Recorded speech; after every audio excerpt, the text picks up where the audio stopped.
श्री गणेशाय नमः। शिवपुराण रुद्र संहिता तृतीय पार्वती खंड भाग 3 अध्याय 7 से 10। पार्वती का नामकरण और विद्याध्ययन, नारद का हिमवान के यहाँ जाना, पार्वती का हाथ देखकर भावी फल बताना, चिंतित हुए हिमवान को आश्वासन दे पार्वती का विवाह शिव जी के साथ करने को कहना और उनके संदेह का निवारण करना। ब्रह्मा जी कहते हैं, नारद, मेना के सामने तेजस्विनी कन्या होकर लौकिक गति का आश्रय ले वह रोने लगी। उसका मनोहर रुदन सुनकर घर की सब स्त्रियां हर्ष से खिल उठीं और बड़े वेग से प्रसन्नता पूर्वक वहां आ पहुंची। नील कमल दल के समान श्याम कांति वाली उस परम तेजस्विनी और मनोरम कन्या को देखकर गिरिराज हिमालय अतिशय आनंद में निमग्न हो गए। तदनंतर सुंदर मुहूर्त में मुनियों के साथ हिमवान ने अपनी पुत्री के काली आदि सुखदायक नाम रखे। देवी शिवा गिरिराज के भवन में दिनों दिन बढ़ने लगीं। ठीक उसी तरह जैसे वर्षा के समय में गंगा जी की जलराशि और शरद ऋतु के शुक्ल पक्ष में चांदनी बढ़ती है। सुशीलता आदि गुणों से संयुक्त तथा बंधुजनों की प्यारी उस कन्या को कुटुंब के लोग अपने कुल के अनुरूप पार्वती नाम से पुकारने लगे। माता ने कालिका को उमा अरे तपस्या मत कर कहकर तप करने से रोका। इसलिए वह सुंदर मुखवाली गिरिराज नंदिनी आगे चलकर लोक में उमा के नाम से विख्यात हो गईं। नारद तदनंतर जब विद्या के उपदेश का समय आया, तब शिवा देवी अपने चित्त को एकाग्र करके बड़ी प्रसन्नता के साथ श्रेष्ठ गुरु से विद्या पढ़ने लगीं। पूर्व जन्म की सारी विद्याएं उन्हें उसी तरह प्राप्त हो गईं जैसे शरत काल में हंसों की पात अपने आप स्वर गंगा के तट पर पहुंच जाती है और रात्रि में अपना प्रकाश स्वतः महौषधियों को प्राप्त हो जाता है। मुने, इस प्रकार मैंने शिवा की किसी एक लीला का ही वर्णन किया है। तब अन्य लीला का वर्णन अब आगे के भाग में अन्य लीला का वर्णन करूँगा, सुनो। एक समय की बात है, तुम भगवान शिव की प्रेरणा से प्रसन्नतापूर्वक हिमांचल के घर पहुँच गए।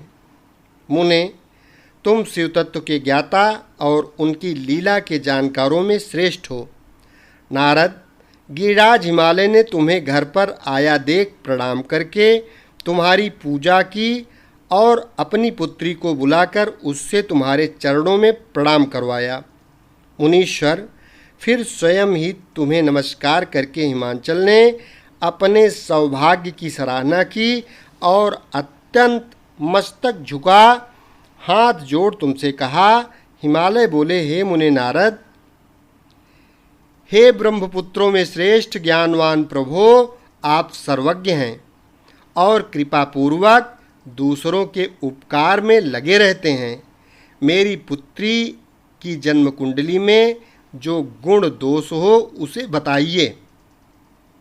मेरी बेटी किसकी सौभाग्यवती प्रिय पत्नी होगी? ब्रह्मा जी कहते हैं, मुनिश्रेष्ठ, तुम बातचीत में कुशल और कौतुकी तो हो ही। गिरिराज हिमालय के ऐसा कहने पर तुमने कालिका का हाथ देखा और उसके संपूर्ण अंगों पर विशेष रूप से दृष्टिपात करके हिमालय से इस प्रकार कहना आरंभ किया। नारद बोले, शैलराज और मेना, आपकी यह पुत्री चंद्रमा की आदि कला के समान बढ़ी है। समस्त शुभ लक्षण इसके अंगों की शोभा बढ़ाते हैं। यह अपने पति के लिए अत्यंत सुखदायिनी होगी और माता पिता की भी कीर्ति बढ़ाएगी। संसार की समस्त नारियों में यह परम साध्वी और स्वजनों को सदा महान आनंद देने वाली होगी। गिरिराज, तुम्हारी पुत्री के हाथ में सब उत्तम लक्षण ही विद्यमान हैं, केवल एक रेखा विलक्षण है, उसका यथार्थ फल सुनो। इसे ऐसा पति प्राप्त होगा जो योगी, नंग धड़ंग रहने वाला, निर्गुण और निष्काम होगा। उसके न माँ होंगी न बाप। उसे मान सम्मान का भी कोई ख्याल नहीं रहेगा और वह सदा अमंगल भेष धारण करेगा। ब्रह्मा जी कहते हैं, नारद, तुम्हारी इस बात को सुनकर के और सत्य मानकर मेना तथा हिमांचल दोनों पति पत्नी बहुत दुखित हुए, परंतु जगदम्बा शिवा तुम्हारे ऐसे वचन को सुनकर और लक्षणों द्वारा उस भावी पति को शिव मानकर मन ही मन हर्ष से खिल उठी। नारद जी की बात कभी झूठी नहीं हो सकती, यह सोचकर शिवा भगवान शिव के युगल चरणों में संपूर्ण हृदय से अत्यंत स्नेह करने लगी। नारद, उस समय मन ही मन दुखी हो हिमवान ने तुमसे कहा, मुने, उस रेखा का फल सुनकर मुझे बड़ा दुख हुआ है। मैं अपनी पुत्री को उससे बचाने के लिए क्या उपाय करूं? मुने, तुम महान कौतुक करने वाले और वार्तालाप विशारद हो। हिमवान की बात सुनकर अपने मंगलकारी वचनों द्वारा उनका हर्ष बढ़ाते हुए तुमने इस प्रकार कहा। नारद बोले, गिरिराज, तुम स्नेहपूर्वक सुनो, मेरी बात सच्ची है, वह झूठ नहीं होगी। हाथ की रेखा ब्रह्मा जी की लिपि है, निश्चय ही वह मिथ्या नहीं हो सकती। अतः शैल प्रवर इस कन्या को वैसा ही पति मिलेगा, इसमें संशय नहीं है। परंतु इस रेखा के कुफल से बचने के लिए एक उपाय भी है, उसे प्रेम पूर्वक सुनो। उसे करने से तुम्हें सुख मिलेगा। मैंने जैसे वर का निरूपण किया है वैसे ही भगवान शंकर हैं।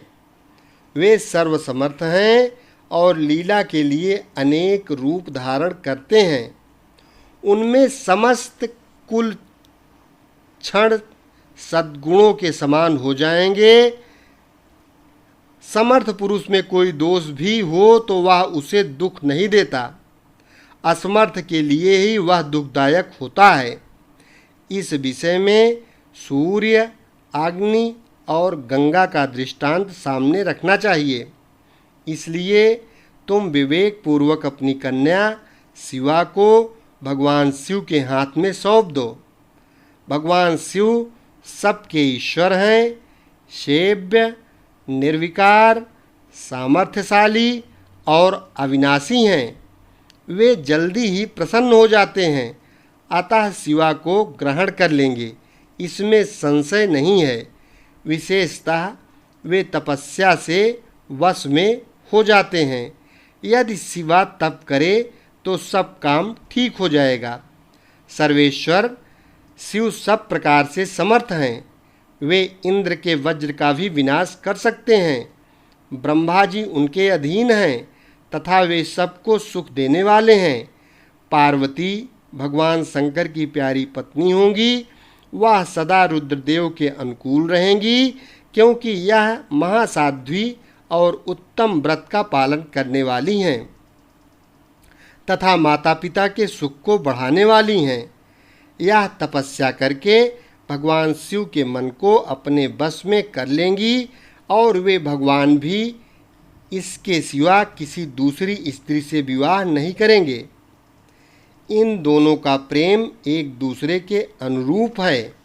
वैसा उच्च कोट का प्रेम न तो किसी का हुआ है, न इस समय है और न आगे होगा। गिरिश्रेष्ठ, इन्हें देवताओं के कार्य करने हैं। उनके जो जो काम नष्टप्राय हो गए हैं, उन सबका इनके द्वारा पुनः उज्जीवन या उद्धार होगा। अद्रिराज, आपकी कन्या को पाकर ही भगवान हर अर्धनारीश्वर होंगे। इन दोनों का पुनः हर्षपूर्वक मिलन होगा। आपकी यह पुत्री अपनी तपस्या के प्रभाव से सर्वेश्वर महेश्वर को संतुष्ट करके उनके शरीर के आधे भाग को अपने अधिकार में कर लेगी, उनका अर्धांग बन जाएगी। गिरिश्रेष्ठ, तुम्हें अपनी यह कन्या भगवान शंकर के सिवा दूसरे किसी को नहीं देनी चाहिए। यह देवताओं का गुप्त रहस्य है, इसे कभी प्रकाशित नहीं करना चाहिए। हिमालय ने कहा, ज्ञानी मुने नारद, मैं आपको एक बात बता रहा हूँ, उसे प्रेम पूर्वक सुनिए और आनंद का अनुभव कीजिए। सुना जाता है, महादेव जी जब सब प्रकार की आसक्तियों का त्याग करके अपने मन को संयम में रखते हुए नित्य तपस्या करते हैं, देवताओं की भी दृष्टि में नहीं आते।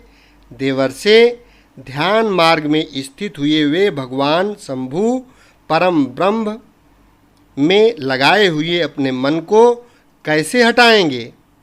ध्यान छोड़कर विवाह करने को कैसे उद्यत होंगे?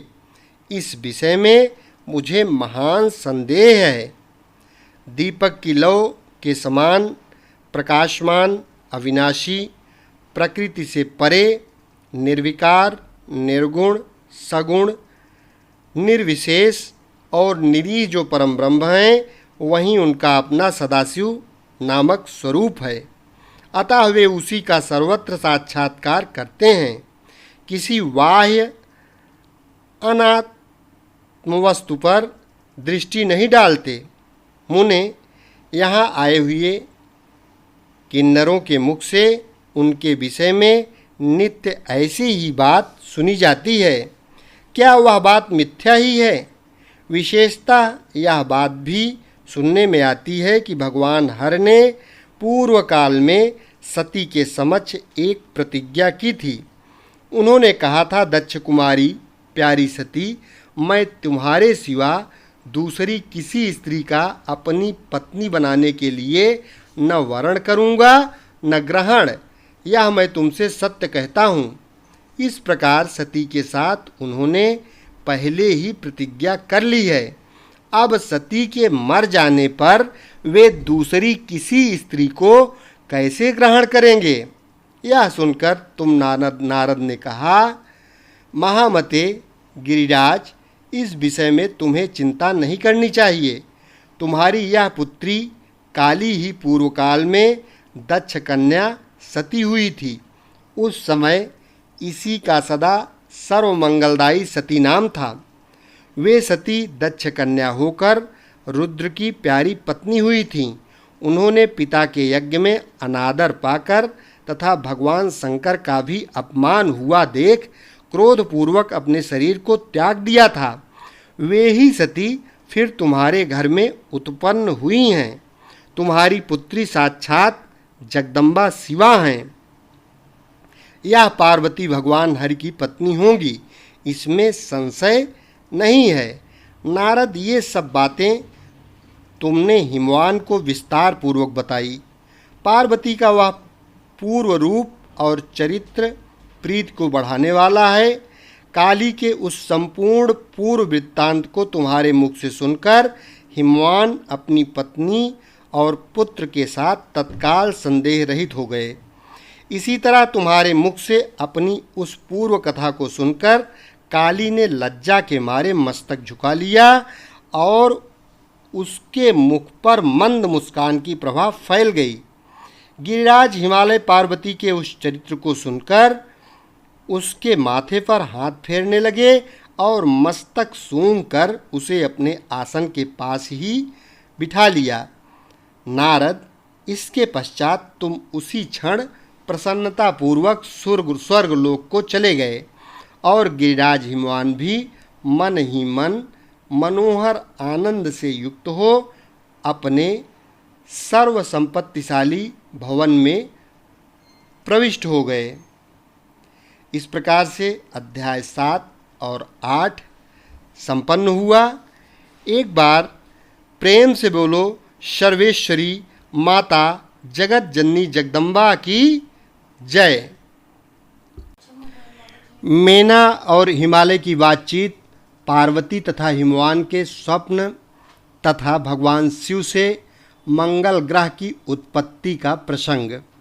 ब्रह्मा जी कहते हैं, नारद, जब तुम स्वर्गलोक को चले गए तब से कुछ काल और व्यतीत हो जाने पर एक दिन मेना ने हिमवान के निकट जाकर उन्हें प्रणाम किया। फिर खड़ी हो वे गिर कामिनी मेना अपने पति से विनयपूर्वक बोली।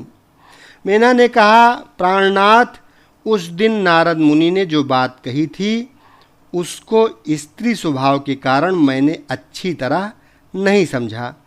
मेरी तो यह प्रार्थना है कि आप कन्या का विवाह किसी सुंदर वर के साथ कर दीजिए। वह विवाह सर्वथा अपूर्व सुख देने वाला होगा। गिरिजा का वर शुभ लक्षणों से संपन्न और कुलीन होना चाहिए। मेरी बेटी मुझे प्राणों से भी अधिक प्रिय है। वह उत्तम वर पाकर जिस प्रकार भी प्रसन्न और सुखी हो सके वैसा कीजिए। आपको मेरा नमस्कार है। ऐसा कहकर मेना अपने पति के चरणों में गिर पड़ी। उस समय उनके मुख पर आंसुओं की धारा बह रही थी। प्राज्ञ शिरोमणि हिमवान ने उन्हें उठाया और यथावत समझाना आरंभ किया। हिमालय बोले, देवी मेनके, मैं यथार्थ और तत्व की बात बताता हूँ, सुनो। भ्रम छोड़ो, मुनि की बात कभी झूठी नहीं हो सकती। यदि बेटी पर तुम्हें स्नेह है तो उसे सादर शिक्षा दो कि वह भक्तिपूर्वक सुस्थिर चित्त से भगवान शंकर के लिए तप करे। मेनके, यदि भगवान शिव प्रसन्न होकर काली का पाणी ग्रहण कर लेते हैं तो सब शुभ ही होगा। नारद जी का बताया हुआ अमंगल या अशुभ नष्ट हो जाएगा। शिव के समीप सारे अमंगल सदा मंगल रूप हो जाते हैं। इसलिए तुम पुत्री को शिव की प्राप्ति के लिए तपस्या करने की शीघ्र शिक्षा दो। ब्रह्मा जी कहते हैं, नारद, हिमवान की यह बात सुनकर मेना को बड़ी प्रसन्नता हुई। वे तपस्या में रुचि उत्पन्न करने के लिए पुत्री को उपदेश देने के निमित्त उसके पास गईं, परंतु बेटी के सुकुमार अंग पर दृष्टिपात करके मेना के मन में बड़ी व्यथा हुई। उनके दोनों नेत्रों में तुरंत आंसू भर आए। फिर तो गिरप्रिया मेना में अपनी पुत्री को उपदेश देने की शक्ति नहीं रह गई। अपनी माता की उस चेष्टा को पार्वती जी शीघ्र ही ताड़ गईं। तब वे सर्वज्ञ परमेश्वरी कालिका देवी माता को बारंबार आश्वासन दे तुरंत बोली। पार्वती ने कहा, माँ, तुम बड़ी समझदार हो, मेरी यह बात सुनो। आज पिछली रात्रि के समय ब्रह्म मुहूर्त में मैंने एक स्वप्न देखा है, उसे बताती हूँ। माताजी, स्वप्न में एक दयालु एवं तपस्वी ब्राह्मण ने मुझे शिव की प्रसन्नता के लिए उत्तम तपस्या करने का प्रसन्नतापूर्वक उपदेश दिया है। नारद, यह सुनकर मेनका ने शीघ्र अपने पति को बुलाया और पुत्री के देखे हुए स्वप्न को पूर्णतः कह सुनाया। मेनका के मुख से पुत्री के स्वप्न को सुनकर गिरिराज हिमालय बड़े प्रसन्न हुए और अपनी प्रिय पत्नी को समझाते हुए बोले। गिरिराज ने कहा, प्रिय, पिछली रात में मैंने भी एक स्वप्न देखा है। मैं आदरपूर्वक उसे बताता हूँ, तुम प्रेम पूर्वक उसे सुनो। एक बड़े उत्तम तपस्वी थे। नारद जी ने वर के जैसे लक्षण बताए थे, उन्हीं लक्षणों से युक्त शरीर को उन्होंने धारण कर रखा था। वे बड़ी प्रसन्नता के साथ मेरे नगर के निकट तपस्या करने के लिए आए। उन्हें देखकर मुझे बड़ा हर्ष हुआ और मैं अपनी पुत्री को साथ लेकर उनके पास गया। उस समय मुझे ज्ञात हुआ कि नारद जी के बताए हुए वर भगवान शंभु ये ही हैं। तब मैंने उन तपस्वी की सेवा के लिए अपनी पुत्री को उपदेश देकर उनसे भी प्रार्थना की कि वे इनकी सेवा स्वीकार करें, परंतु उस समय उन्होंने मेरी बात नहीं मानी। इतने में ही वहाँ सांख्य और वेदांत के अनुसार बहुत बड़ा विवाद छिड़ गया। तदनंतर उनकी आज्ञा से मेरी बेटी वहीं रह गई और अपने हृदय में उन्हीं की कामना रखकर भक्ति पूर्वक उनकी सेवा करने लगी। सुमुखी, यही मेरा देखा हुआ स्वप्न है जिसे मैंने तुम्हें बता दिया। अतः प्रिय, मैंने कुछ काल तक इस स्वप्न के फल की परीक्षा या प्रतीक्षा करनी चाहिए। इस समय यही उचित जान पड़ता है। तुम निश्चित समझो, यही मेरा विचार है। ब्रह्मा जी कहते हैं, मुनीश्वर नारद, ऐसा कहकर गिरिराज हिमवान और मेनका शुद्ध हृदय से उस स्वप्न के फल की परीक्षा एवं प्रतीक्षा करने लगे। देवर्षि शिव भक्त शिरोमणि भगवान शंकर का यश परम पावन, मंगलकारी, भक्तिवर्धक और उत्तम है। तुम इसे आदर पूर्वक सुनो। दक्ष यज्ञ से अपने निवास स्थान कैलाश पर्वत पर आकर भगवान शंभु प्रिया विरह से कातर हो गए और प्राणों से भी अधिक प्यारी सती देवी का हृदय से चिंतन करने लगे।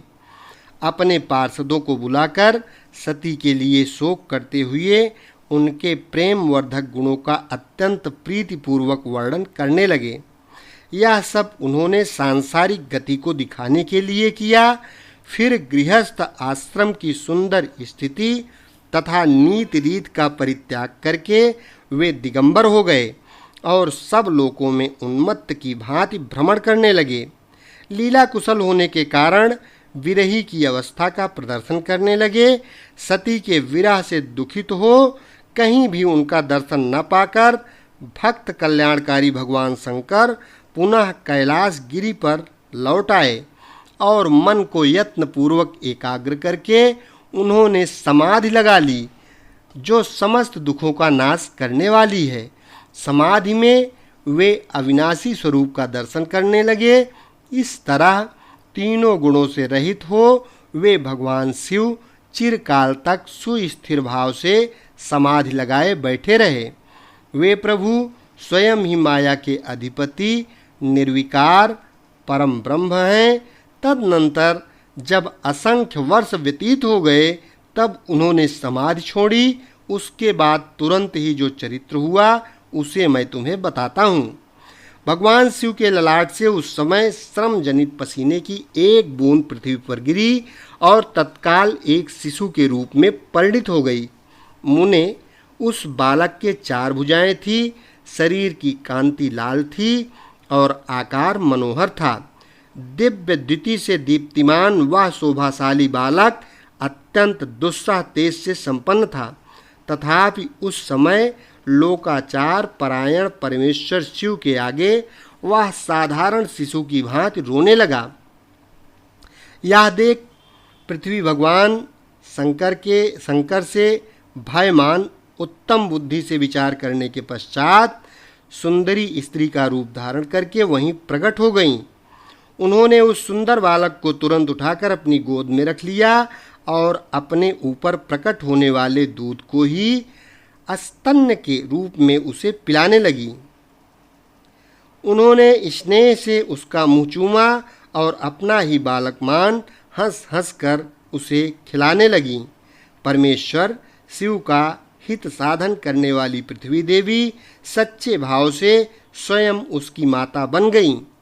संसार की सृष्टि करने वाले परम कौतुकी एवं विद्वान अंतर्यामी शंभु वह चरित्र देखकर हंस पड़े और पृथ्वी को पहचानकर उनसे बोले, धरणी, तुम धन्य हो। मेरे इस पुत्र का प्रेम पूर्वक पालन करो। यह श्रेष्ठ शिशु मुझ महातेजस्वी शंभु के श्रम जल यानी पसीने से तुम्हारे ही ऊपर उत्पन्न हुआ है।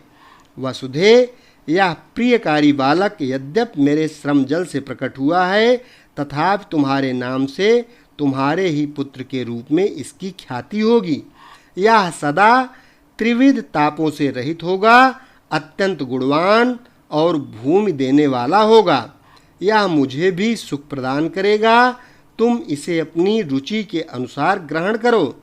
ब्रह्मा जी कहते हैं, नारद, ऐसा कहकर भगवान शिव चुप हो गए। उनके हृदय से विरह का प्रभाव कुछ कम हो गया। उनमें विरह क्या था? वे लोकाचार का पालन कर रहे थे। वास्तव में सत्पुरुषों के प्रिय श्री रुद्रदेव निर्विकार परमात्मा ही हैं। शिव की उपर्युक्त आज्ञा को शिरोधार्य करके पुत्र सहित पृथ्वी देवी शीघ्र ही अपने स्थान को चली गईं। उन्हें आत्यांतिक सुख मिला।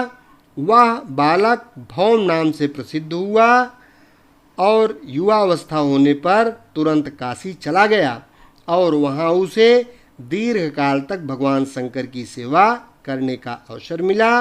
विश्वनाथ जी की कृपा से ग्रह की पदवी पाकर वे भूमि कुमार शीघ्र ही श्रेष्ठ एवं दिव्य लोक में चले गए, जो शुक्रलोक से परे है। इस प्रकार से अध्याय और 9 और 10 संपन्न हुआ। एक बार प्रेम से बोलो मंगल भगवान की जय, माता शक्ति की जय, परम ब्रह्म परमेश्वर शंभु भगवान की जय। शेष अगले भाग में।